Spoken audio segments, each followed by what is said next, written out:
Fala investidor, fala investidora, como é que vocês estão? Espero que vocês estejam muito bem. E neste vídeo eu vou trazer para vocês 7 erros que a Trígono Capital elencou como aqueles que eles verificaram sendo os piores erros do investidor que está iniciando na Bolsa de Valores. Claro, existem outros grandes erros que também eu vou trazer aqui para vocês, como alguns complementos, mas dentro desses 7 que eu tenho para trazer aqui para vocês, eu consigo englobar praticamente 99% dos erros que os investidores iniciantes cometem. E claro, se algum erro que eu não comentei aqui, você acredita que vale a pena incluir nessa lista, deixa aqui embaixo um comentário, porque com certeza será muito bem-vindo. Então, vamos ao vídeo para a gente então trazer para vocês quais são os 7 grandes erros dos investidores iniciantes. E aqui eu já quero fazer um pequeno adendo. Eles colocaram como investidores iniciantes, no entanto, eu coloco isso daqui para investidores iniciantes, intermediários, já com anos de experiência em bolsa e até para investidores profissionais, porque muitos desses erros aqui são verificados até mesmo em grandes gestoras. Então, eu quero que você perceba que o investidor iniciante para o investidor profissional, a única diferença é o tempo que você tem de bolsa e, por consequência disso, não cair em alguns dos erros mais iniciantes, que claro, nós vamos tratar aqui, você naturalmente não vai cair em nenhum deles, tá bom? Bem, o primeiro erro eu tenho para trazer para vocês, inclusive uma frase do nosso bom velhinho Warren Buffett, é a impaciência. Por quê? Porque o mercado financeiro ele tende a transferir o dinheiro dos impacientes para aqueles que são pacientes. O que o Buffett quer dizer, né? Essa frase para nós ela é icônica, porque quando você ouve Warren Buffett falando, ele sempre comenta que ninguém quer ficar rico de forma lenta, ninguém quer enriquecer devagar. Todos querem aquela ação, aquela criptomoeda, aquele NFT que vai sair de $1 para $1 milhão, por exemplo. Quer comprar a próxima VEG, quer comprar a próxima Raia Drogasil, quer comprar a próxima Prio. Coisas que, na verdade, não são necessariamente verdade, de que vão acontecer no futuro, mas muitas das vezes, o que o investidor iniciante faz? Ele coloca um dinheiro na bolsa, ouve ali um ou outro vídeo, enxerga que de alguma maneira existe uma possibilidade de crescimento, e aí ele vai lá e aposta tudo, sem olhar qualquer outro dado, e aí no momento de crise do mercado, quando a maré vira, nós temos então quedas de 10, 20, 30, 40%, a depender, claro, do humor do mercado. E aí essa pessoa que é impaciente, que tem medo, que não estudou, que não está por de dentro do ativo, sendo impaciente, vende os seus ativos e transfere para aquele que tem paciência, entende um pouco mais ali de como funciona a bolsa de valor e o humor de mercado, e então você dá muito mais barato a sua ação para alguém que depois vai conseguir um retorno muito maior. Então, a primeira lição que eu quero trazer para vocês é, dentro da bolsa de valores, tenha paciência, porque as coisas elas não são rápidas, elas não acontecem de um dia para o outro. Imaginando que por detrás de grandes empresas aqui, nós temos bilhões de reais que estão trabalhando todo dia. E para você fazer movimentações que vão gerar maior lucratividade no mercado tão competitivo como é o brasileiro, como é o americano ou qualquer outro no mundo, para você fazer uma movimentação e ganhar espaço de mercado, ganhar lucratividade, demora um certo tempo. Para colocar projetos de pé também exige uma maturação. Então, paciência no mercado. Segunda lição que é muito importante é tenha disciplina no mercado. Se você tiver a indisciplina, ou seja, você não tiver dentro do mercado critérios para você investir, você fica muitas vezes refém de algumas fórmulas mágicas. Por mais que exista um livro com esse nome, eu não quero fazer nenhuma alusão a ele, tá bom? Porque tem um mérito ali da sua escrita, mas se você não tiver critérios próprios para você investir, você vai ficar refém de uma teoria que não é sua, que não é adaptada exatamente a você. É a mesma ideia de você comprar um terno todo pronto ali para você, que vai se adequar ao seu corpo, que vai ficar todo certinho, e você pegar um terno de aluguel de última hora. Talvez não tenha do seu tamanho, talvez fique com o ombro largo, talvez fique muito apertado. E se você não tiver um critério de investimento que se amolde a você, muito provavelmente esse critério não vai cair bem, vai ficar feio, vai ficar todo errado e muitas das vezes pode até ficar assim ruim para você aparecer na foto. Então, tenha critérios de investimentos que sejam muito claros e aderentes à sua filosofia. E para que você tenha critérios de investimento, você também tem que enxergar quais informações são importantes para você. Porque se você não tiver disciplina nos seus critérios, você começar a absorver várias informações, algumas muito positivas para o ativo, algumas negativas, algumas que são até desinformações, você pode encarar o que a gente chama de excesso de informação. E esse excesso engana muitas das vezes e você acaba saindo da sua disciplina, do seu critério de investimentos. Porque se você abrir hoje o YouTube ou qualquer outra plataforma de busca, você joga lá um determinado ativo, o IBR3. Você vai ter muitas pessoas que vão falar compre o ativo agora e outras tantas pessoas falando não compre isso jamais. E aí você tem uma tese de investimentos que você não compra o IBR. Só que aí você começa a ouvir que eles vão vender alguma coisa, você começa a ouvir que eles vão entrar em algum ramo que pode ser muito lucrativo, você ouve, por exemplo, que ela saiu de uma recuperação judicial e você começa a obter mais e mais informações a respeito disso e esquece dos seus critérios de investimento. Por exemplo, não investir em empresas que dão prejuízo. Então, esse critério já eliminaria o excesso de informação que te engana e que te afasta dos seus critérios personalizados de investimento. Então, não seja indisciplinado na bolsa de valores. Segundo deles é a irracionalidade do mercado, tá bom? A irracionalidade é algo muito peculiar de um livro que é muito importante para você dar uma lida, que se chama Psicologia Financeira. Por quê? Nesse livro, eu vou até trazer para vocês aqui, eles trazem, por exemplo, alguns vieses, né? Aí você tem aqui ó, os 13 principais vieses que podem afetar as decisões de investimento. Você tem vários aqui, tá? Depois a gente poderia até trabalhar um pouco. Mas o que eu queria trazer de início é o Fear of Missing Out, FOMO ou medo de ficar de fora, estar perdendo alguma coisa. E por que que eu elegi esse como um principal em relação aqui à psicologia financeira, né? E aí eu até anotei para vocês aqui um pouco dos vieses comportamentais. Por que que isso é importante? Quando eu vejo, por exemplo, uma ação que está todo mundo falando, imaginando, por exemplo, que alguém que é conhecido no mercado fala, gente, estou comprando essa ação. Se essa pessoa, historicamente, teve um bom retorno nas suas escolhas de alocação de capital, você fala, poxa, se ele está comprando, se ela está comprando, se esse fundo está comprando, poxa, eu que não vou ficar de fora, ele é muito mais rico que eu, esse fundo sempre ganhou mais do que o mercado, então eu vou atrás dele. Cuidado com isso, porque você está com medo de ficar de fora de uma festa que de vez em quando você não foi convidado. Pensa comigo, imagina um fundo muito grande que sentou ali com o CEO da empresa e conversou, falou, olha, eu vou comprar aqui, você tem 40% das ações que estão no free float, eu vou comprar aqui 39% delas, vou deixar apenas 1% para o mercado negociar e eu quero sentar aqui no board com vocês, eu quero ser um dos conselheiros da administração da empresa. Você concorda comigo que para você talvez montar uma posição, considerando que você tem 1% agora das ações em circulação, muito provavelmente você vai pagar mais caro por isso, só porque você está com medo de ficar de fora? Imagina, por exemplo, que essa empresa tenha, ao invés do sucesso, tenha prejuízos lá dentro. E você pagou muito mais caro por uma empresa que você não está sequer tendo o poder ali de administração, de decisão, e você fica depois vendido no papel. E o que acontece? Muitas vezes o mercado até usa essa analogia que a porta de entrada é larga e a porta de saída é sempre pequena. O que quer dizer? Na hora de pagar mais e mais caro, poxa, tem muita gente oferecendo. Agora, na hora de você tentar sair do papel, você vê ordens que tem uma distância de 5, 10%, por exemplo, quando o mercado está numa crise. Será que você quer sair do papel perdendo 10, 15% numa única tacada? Tenho certeza que não. Portanto, não seja irracional, não tenha esses vieses comportamentais do medo de ficar de fora. E claro, nós vamos falar mais sobre isso, tá bom?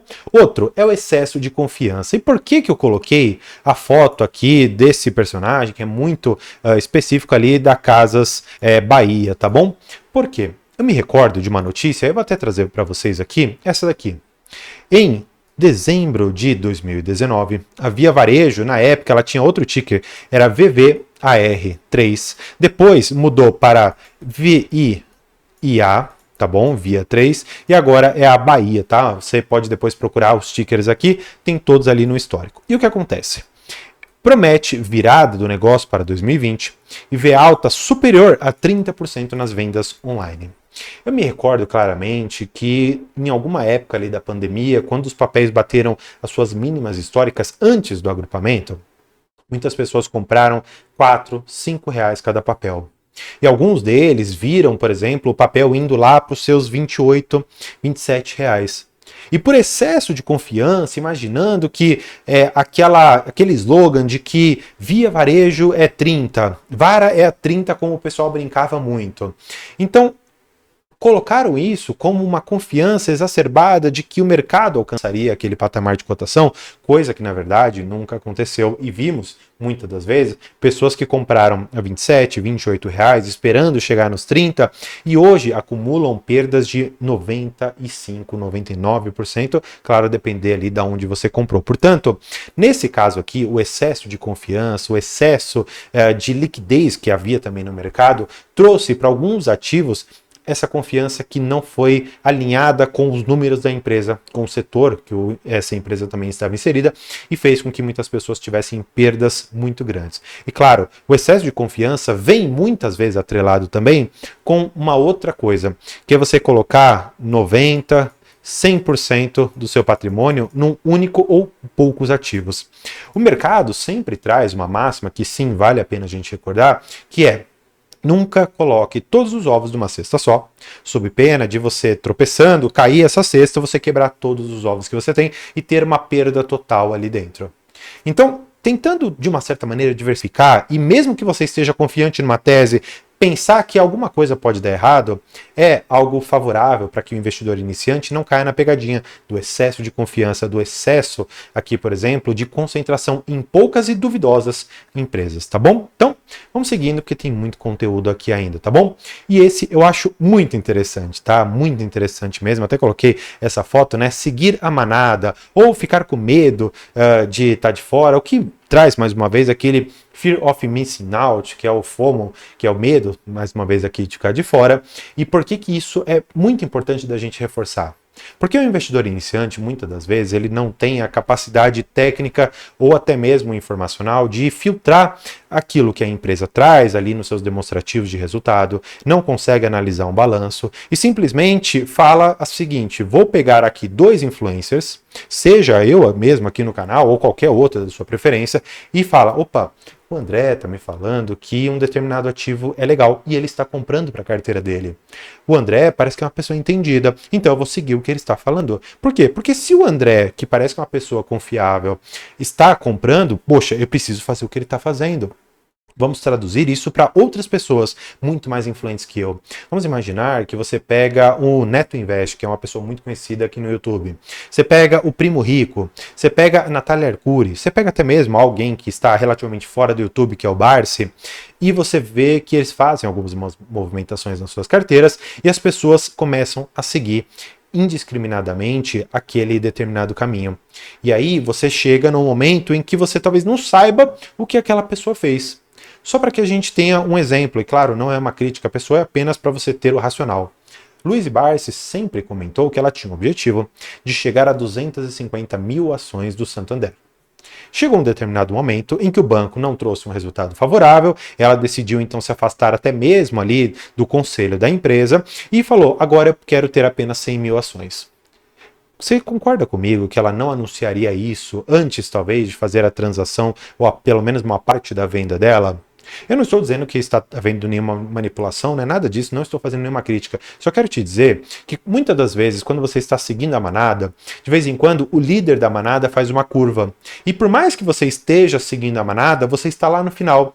E quando você está fazendo a curva, muito provavelmente, aquele que está lá na frente, que está liderando a manada, já fez totalmente a curva, já está em outra direção e você ainda está tangenciando, ainda está fazendo a curva, o que pode fazer com que você saia do papel no momento extremamente pior do que o líder saiu. Então, cuidado com seguir a manada. E nós temos um outro erro aqui que é interessante a gente trazer, que é o medo de errar. E eu posso te dizer uma coisa, e sendo muito claro, você vai perder dinheiro, e aí eu coloquei uma vírgula. Por quê? Pelo menos no começo. Por que eu disse pelo menos no começo? E aqui é importante você saber, investidor iniciante. Muitas das vezes você entra na bolsa e você fala, poxa, eu não posso perder meu dinheiro porque na renda fixa estaria dando um pouquinho mais. Cuidado, renda variável você pode ganhar muito mais do que renda fixa, da mesma maneira que você pode empatar e ficar até mesmo abaixo. Então, no momento de fazer uma alocação de capital, tenha em mente que você pode escolher mal as empresas. Ouvir alguns especialistas de mercado, seguir até mesmo algumas carteiras recomendadas, de início é interessante para que você tenha uma diversificação, perca menos dinheiro do que se você fizesse escolhas individuais e tenha a possibilidade de ter um respaldo, pelo menos mínimo, para você perder aos poucos aquele medo de errar e dar também aos poucos aquela característica que eu te falei, ter critérios de investimentos que sejam personalizados a você, fazendo com que aquele terno, mais uma vez, fique totalmente aderente a você. Mas, para que você tenha exatamente ali as suas medidas, você muitas vezes precisa de alguém para colocar a fita, medir exatamente como que o terno deve ficar adequado a você, e isso, muitas das vezes, exige alguém te ensinando, exige alguém liderando ali a sua carteira de investimentos, pelo menos por um tempo, exige você até mesmo fazer escolhas erradas. Portanto, não tenha medo de errar, isso vai acontecer, mas no começo, para que você obtenha o aprendizado e depois não cometa outros erros na bolsa de valores. Então vamos lá para o último erro, que eu tenho certeza que esse daqui, ele é muito amplo, mas eu tenho absoluta convicção de que é o principal erro a ser evitado, que é a inércia. Por quê? Muitas das vezes a inércia, que significa você ficar parado, você ficar paralisado, petrificado, é de uma certa maneira uma dúvida. Como que eu posso vencer o medo de investir? Porque, como eu te falei aqui em cima, as pessoas têm medo de errar. E exatamente por terem medo de errar, elas têm medo de investir, de falar, meu Deus, eu posso perder todo o meu patrimônio na bolsa de valores. Cuidado com essas afirmações. Porque a bolsa de valores, sim, pode gerar perdas de 99% até mesmo 100% do seu capital. No entanto, existem duas saídas que são extremamente simples, mas ao mesmo tempo também difíceis de você conseguir concretizar, que são o estudo e a leitura. Estudo do que, André? Estudo, por exemplo, da demonstração de resultados do exercício. Você pode ver também o balanço patrimonial. E aí, claro, você vai ter que entender o que significa cada um e você vai ter que ler cada vez mais demonstrativos, balanços, até mesmo outros documentos da empresa, para que você comece a se familiarizar com o que é um lucro líquido, o que é uma margem EBITDA, o que é um fluxo de caixa, e tudo isso é muito importante para você ir ganhando casca dentro do mercado e conseguir, de uma certa maneira, criar, como eu te falei no começo, seus critérios personalizados de investimento.